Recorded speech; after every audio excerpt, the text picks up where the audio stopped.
It is college football conference championship week, and we got plenty of exciting games to discuss and walk through. There's a lot of playoff implications in these games, and of course, a lot of bragging rights in these games. So, what we're going to do is we're going to walk through all of the Power Five conference champions, and then if we have any sleeper picks for the Group of Five, we'll talk about them as well. But we're going to keep it with the big games and the Power Five. Don't want to take up too much time, so let's just get it right into it and start off with the SEC. Alabama versus Georgia. Georgia is a 5-point favorite in this game. The point total sitting about 40 or 55 and a half. But can we just talk about how Bama got lucky last week? Can we just talk about the absurd play that ended the Iron Bowl last week? I mean, what? How does that even happen? I mean, 4th and 31, and you hit it as a walk-off. Ridiculous. That's something that only would happen to Alabama. Literally only would happen to them. Hey, to be fair, though, there's been a lot of miracle plays in that stadium against them, so I think it was kind of due up for them to have one of their moments in the Iron Bowl. But, yeah, it's just, of course, it is Alabama with the season and how it's been going, and got to keep them in the race.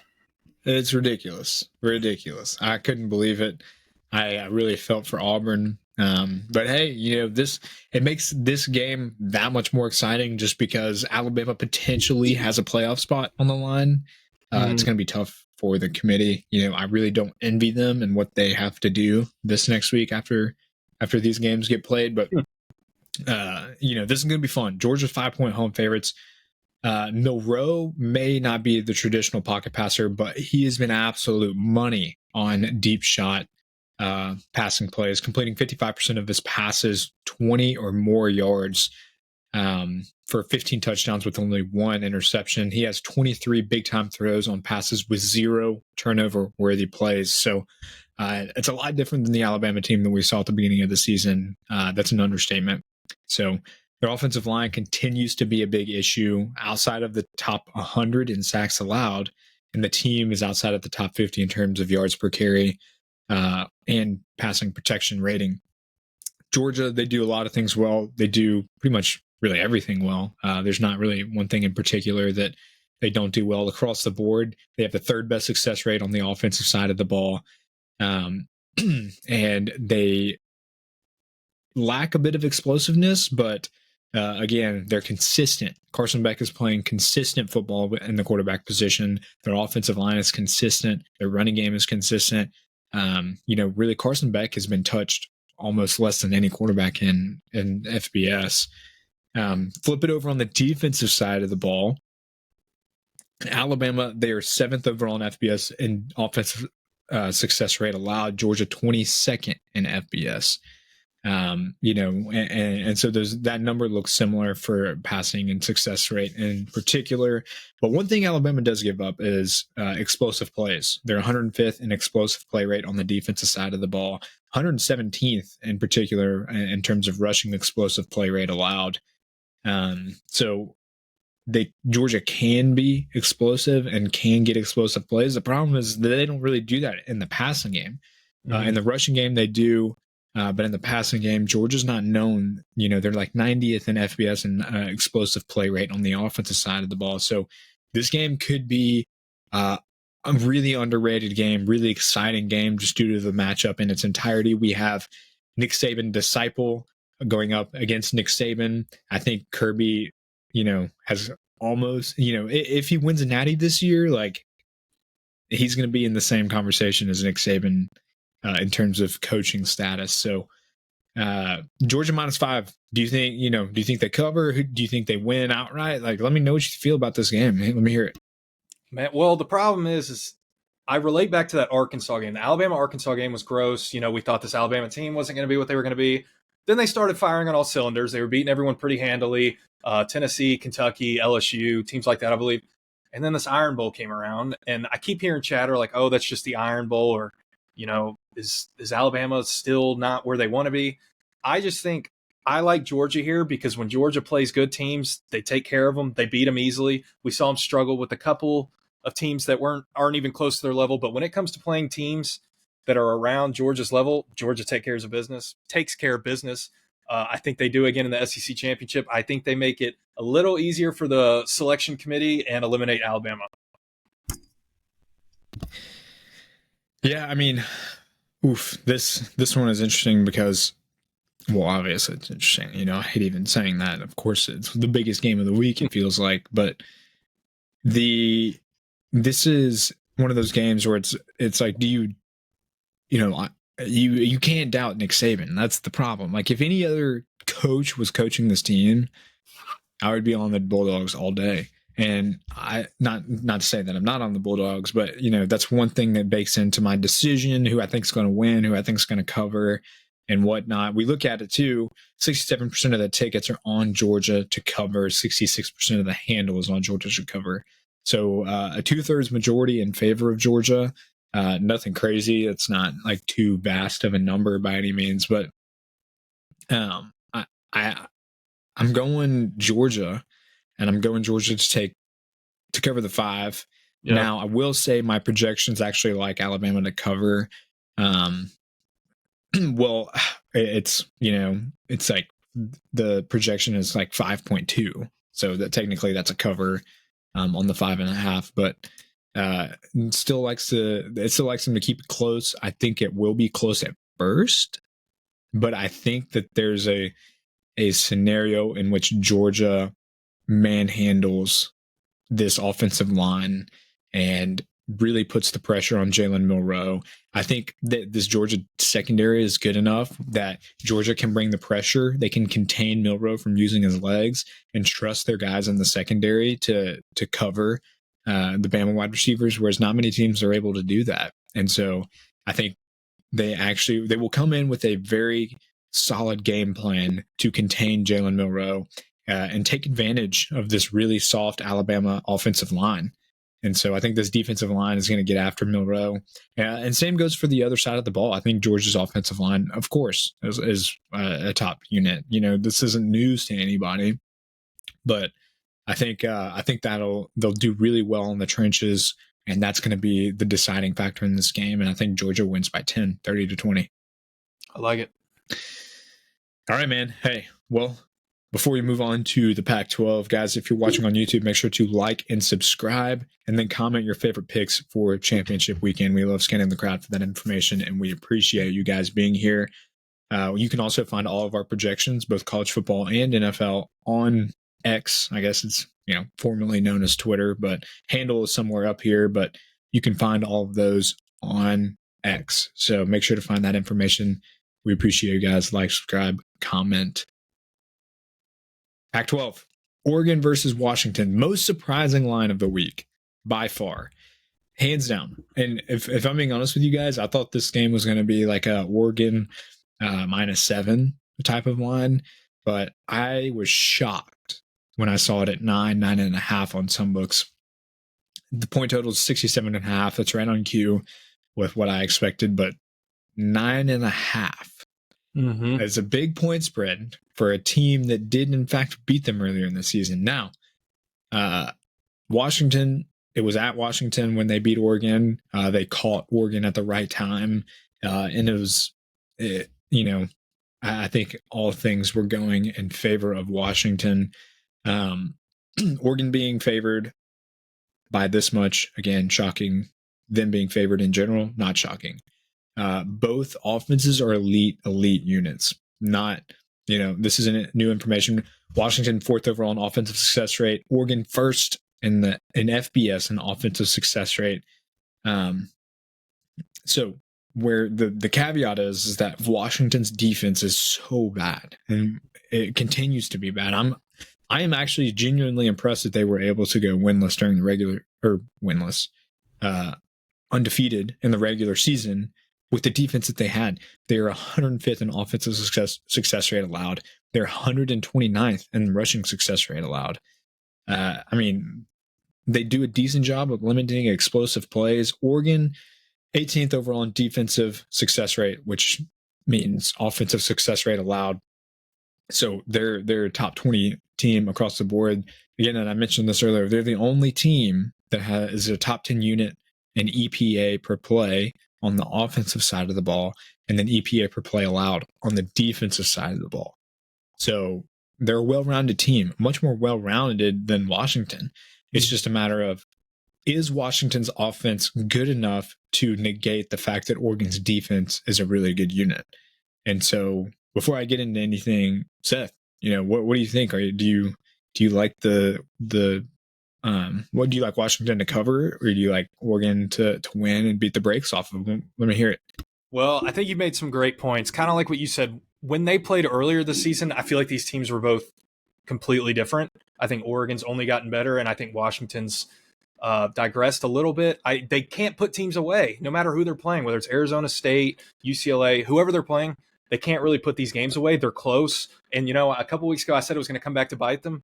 But here we are. They're 12-0, facing Oregon in the Pac-12 championship. I don't see Washington's offense being able to keep up with Oregon's offense. I think Oregon's going to score as much as they want, and I think Oregon's defense is going to get the stops necessary to make this one get kind of ugly. I could see Oregon winning this about 41-24 is my guess. So I'm going to take the points, or I'm going to give up the points, and I'm going to take Oregon minus 9.5. I'm totally with you, man. I'm totally with you. I'm glad we're on the same page there. I think Oregon wins by 10 for sure. Mm-hmm. And looking at some of the splits too, there's some interesting movement. 43% of the total bets are on Oregon. So the majority of the people placing bets on this game actually think Washington can cover. Okay. And I see that, and I expected that. But 75% of the handle of the money, tracked by Action Network, coming in on Oregon. So there's some big money coming in on that spread, and I agree. That could be an indication of sharp money, and I'm with it. I think Oregon beats the brakes off of this team. I think they're trying to build a resume for the playoff committee, and I think they absolutely exploit this Washington defense for what it is. And my only thing is, I've said this a couple of different times this season, and Washington's continued to prevail. Mm-hmm. That's my only thing. Yeah. I feel like that's how I've been too. I have been wrong about Washington, I would say 2 or 3 times so far, and I will admit that. But I'm trusting the system. I'm trusting the numbers. I'm trusting the process that we go through for all of this, and I'm doing it. Oregon is the better team, hands down, in this instance. Washington, it's been super impressive what they've done. Not taking anything away from their season. They've been deserving of the ranking that they've been given up until this point.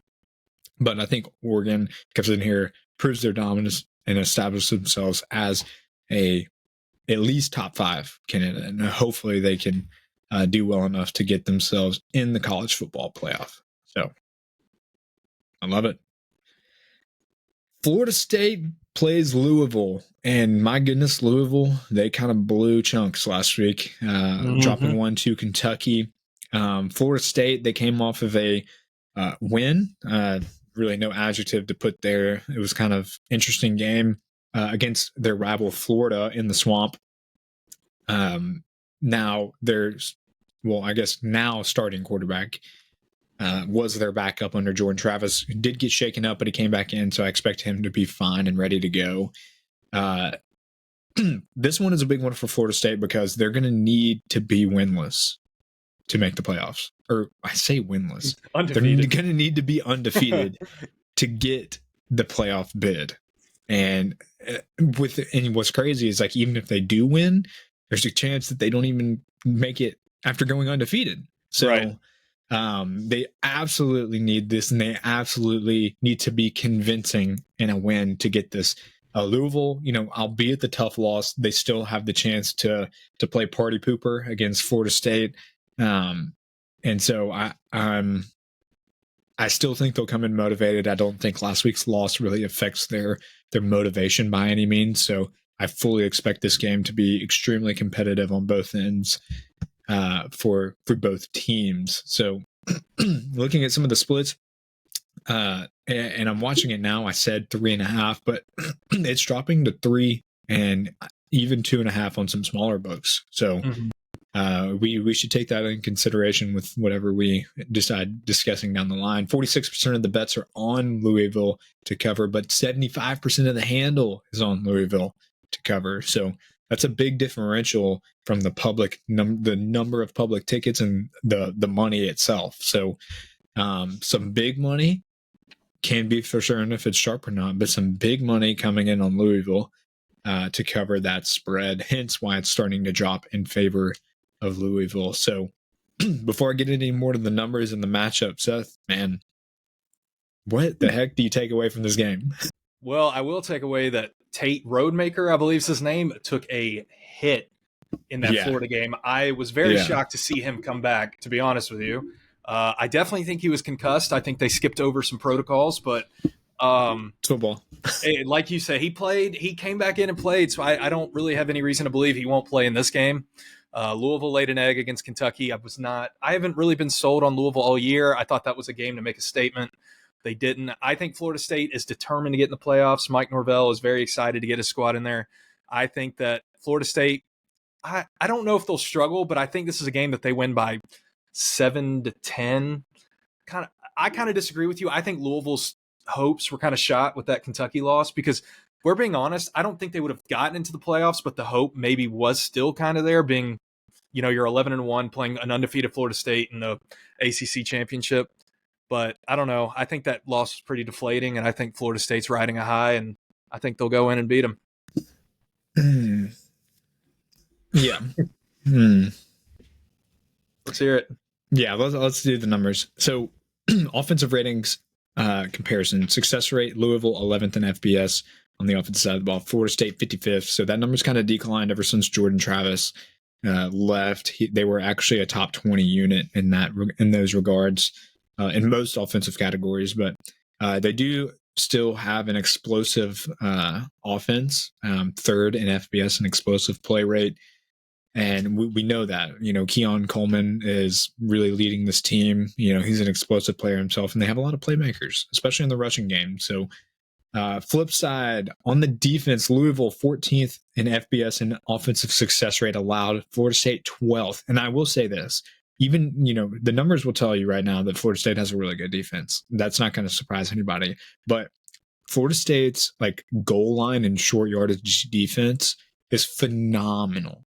It is unreal. In numerous games, it feels like they've had more goal line stops than any other team in FBS. And so I got to give credit where credit's due. They are really, really stout on the defensive line and in the defensive box. And it's really let it's really let them to capitalize on certain situations because they can send 3 and still get pressure. They can send 4, still get pressure. So they have extra help in the passing game. I think Plumlee is just an overrated Plumlee. What am I doing? I think Plummer is an overrated quarterback. If you watch him, he has some throws that are just what is this guy doing? This is ridiculous. And so with that being said, I think Florida State covers. I think they have way more to play for. And I think this team has a lot more talent around this offense than just Jordan Travis. Certainly, I don't think they would be favored in any game against any team in the top, 8 to 10, maybe. Right. As we see, it's a 3-point favorite here against a Louisville team that just got beat by Kentucky. So I do think Florida State wins. I do think Florida State covers, albeit potential sharp action coming in on Louisville. And my projections actually, now some of the numbers bake in Jordan Travis play, but my projections still have Florida State winning outright by a touchdown. So, and I think that's the case. I think they can do it on the ground. I think their depth is much more.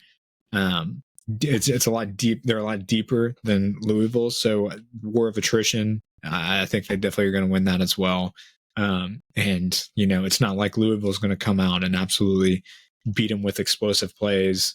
That's just not the team that Louisville is. And so they're 100th and rushing explosive play rate, and they're mid-50s and passing explosive play rate. So I fully expect Florida State to win and cover here. I think that there's too much on the line, and I think Norvell is too good of a coach to let that happen.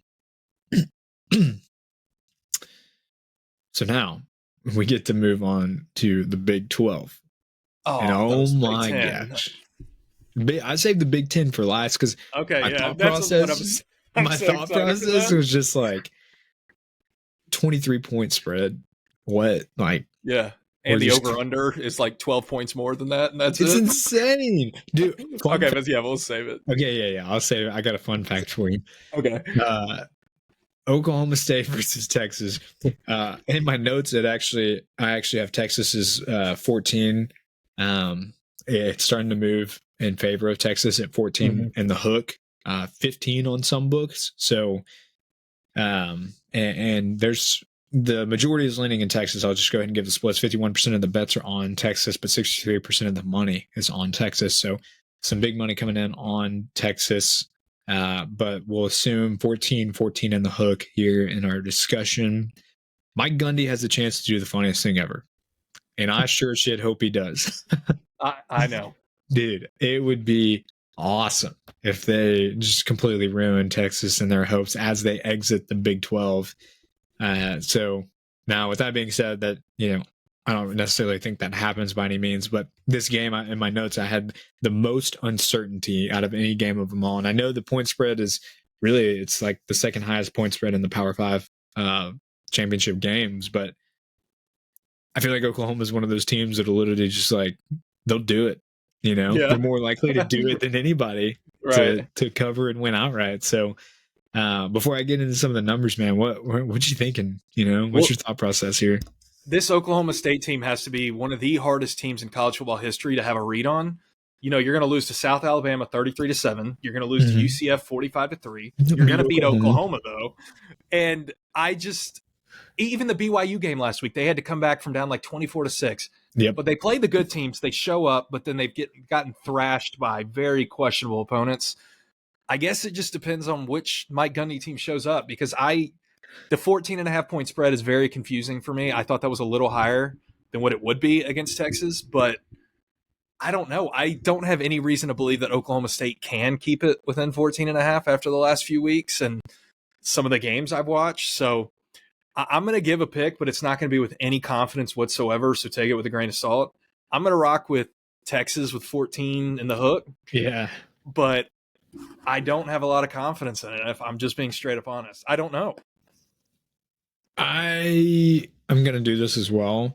Now, if I saw Texas play Texas Tech in a different manner in which they did, I would have been probably more reluctant to take Texas here. But, it seems like they're kind of hitting their stride. They got Quinn Ewers back. He's healthy. And they literally just beat the brakes off of Texas Tech. So I certainly think this game is going to be one of those where, like, the first half we're going to be like, oh my gosh, Oklahoma State, they're doing something weird. Yeah. But I think second half is going to be where Texas kind of pulls out. That's what she said. Where Texas pulls it out and clears that 14 points in the hook, hopefully. But I mean, yeah, the projections are kind of right on this. They'll say the same thing. They do have Oklahoma State covering, but not by much. So I think the momentum goes in Texas's favor, and I think they make a statement on their way out of the Big 12. So it's gonna be fun. I mean, yeah. And if we really want to talk about the numbers, we can. It's like, I'll tell you this. I'll just lay it out, in a detailed outline. Texas is really good, and Oklahoma State's really bad, especially on the defensive side of the ball. Oklahoma State is one of the worst teams in explosive play rate allowed. They're 129th overall in FBS. They're dead last in passing explosive play rate allowed. So I think Quinn Ewers is going to have an absolute field day, and it's going to be nasty. So bet the over on Ewers passing yards. That's what I'll say. I'm with that. All right. Hey, Big Ten. Let's get it. Big Ten. The most disgusting yet fun game to talk about. Iowa plus 23. Mm-hmm. The point total is sitting around 35. So, I mean, gross. 12 points higher than the spread. Correct. Fun fact on DraftKings Sportsbook. Yes, I saw this. The Iowa team total for the first half 0.5 points. Yeah. Plus money. Yep. It's probably changed by now, but it's 3.5 now. I checked. Oh my! I was looking at it the other day, and I'm like, "You're kidding." Yeah, I saw that on Twitter, so I had to check for myself, and it got up to 3.5. Iowa team total, 0.5 point. That's insane. That's insanity. But it's very well possible. That's what's crazy. That is what's crazy. My projections have Iowa scoring almost 13 points, and I was like 12 point whatever. But it has them covering barely. Barely. It's like 30-13, or 34-13. Yeah, something like that. But I mean, goodness, I don't even know what to make of this game. I can see it where Michigan gets up by like 2 touchdowns, and they're like, "All right, that's game. We'll just run it out." We've seen this in like go back all the way to when Michigan played Penn State. You know how many times JJ McCarthy passed the ball? 8 times. Yeah. 8 times. He went 7 of 8 for like 60 yards, and that's it. And so we know Michigan in these instances will happily run the football. So, and it's funny. I heat map these stats that I give during the show to kind of give like a comparison, like a visual comparison of where a team has in terms of their ranking. Iowa offense all red. Their defense is all bright green. Yeah, it's hilarious. So I love it. Yeah, offensive rating, offensive success rate, and all of FBS, Iowa's dead last. They're second to dead last in explosive play rate. They're 131st in rushing success rate. And I mean, I'll just leave it at that. Michigan offense, they're 8th overall in FBS in offensive success rate, 2nd overall in passing success rate, even though they don't pass the ball that much, 38th overall in rushing success rate. They don't really do anything explosive. They're actually one of the bottom teams in explosive play rate, but that's not surprising. They're a grinder. They just grind plays out and beat you, one by one in the trenches. So you flip it over on the defense side of the ball. Iowa 5th overall in FBS in success rate allowed, 2nd overall in explosive play rate allowed. Michigan 10th overall in success rate allowed, 35th in explosive play rate allowed. So I want to take Iowa to cover because I feel like this game is going to be like 28-7, if that, or 28-6. That's actually better. 2 field goals for Iowa. That's it. Right. So it's like, I really actually like kind of want to take it because I feel like the under's going to hit. I feel like nobody's going to be even remotely motivated to want to throw a single pass in this game. So I'm leaning Iowa plus 23. I'm curious to what you think here. What you got? Well, I think we're pretty much going to agree on all of these. I love Iowa plus 23. I think Michigan's riding the high, beating Ohio State. I think they're kind of lacking motivation for this game. I mean, you see you're playing Iowa in the Big Ten Championship, and it's kind of gross. I think Iowa has the defense to piss off J.J. McCarthy and this Michigan offense. Kind of like you said, I think they're going to run the ball a lot. I don't think we'll see McCarthy throw too much. And that just sets up a perfect spread for a big spread like that. I mean, that's exactly what you want to see if you're taking a team plus 23 and the under. Kind of like, I think the under's a good play here. I think Iowa plus 23 is a good play. I don't see Michigan scoring a crazy amount, even though I don't see Iowa scoring really much at all. I think it stays within the under and the point total for Iowa. Nice. I like it. And well, I take that back. I don't like it. I like that we agree. But again, it's kind of nasty that we're, sitting here doing this. I think this is the one I'm most excited about, though. I really am. I think this is the one I'm looking forward to. It's going to be fun. Because Iowa has the opportunity to do a very funny thing as well. I mean, just imagine Iowa somehow pulls it up and wins this game. Chaos. Yeah, that would be awesome. This is going to be a really good game in the most sick, demented way that you can possibly think of. So for all you football lovers, this is the game for you, man. So, yeah. Hey, that wraps it up for the Power 5 and our big game breakdowns for championship weekend. Do you have any, sleeper picks for the group of 5 or maybe some FCS? I do. I have a pick I'd like to talk about. SMU Tulane in the American Athletic Conference Championship. Tulane on ESPN Bet is currently -4 with the total set at 47.5.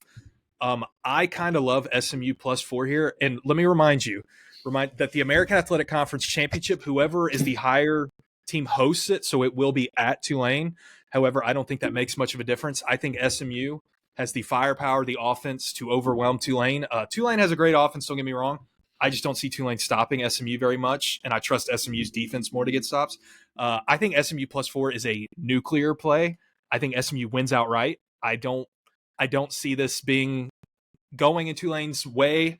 I'm trying to think of how to say it. I watch a lot of American Conference football because I'm sick and gross, but I do. I just love SMU. It's kind of a feel thing for me since I've watched a lot of it. I've watched the Tigers play against both teams. I love SMU here. I think they're the play. They win outright, and they're going to a New Year's Day Bowl. Well, I got good news for you, man. That's one of my model picks. The model really likes SMU to win outright. Let's go. In this AAC championship game, I will be actually taking SMU money line myself. Let's do it. For the fun. So I'm with you, man. I also really like Liberty to cover the 10 points against New Mexico State. I think this offense, it's a model pick as well. Model really likes them to cover and win handily by 2 tutties. So really love Liberty as a model pick as well. I think Caden Salter gets it done. Go Flames. So, and that wraps it up for championship weekend, guys. We appreciate you being here. We will, of course, be doing this for all of our bowl games, playoffs, and whatnot. We will also try to get you guys a college football playoff reaction show once it's all said and done. So we will be back here next week. We'll talk to you guys later.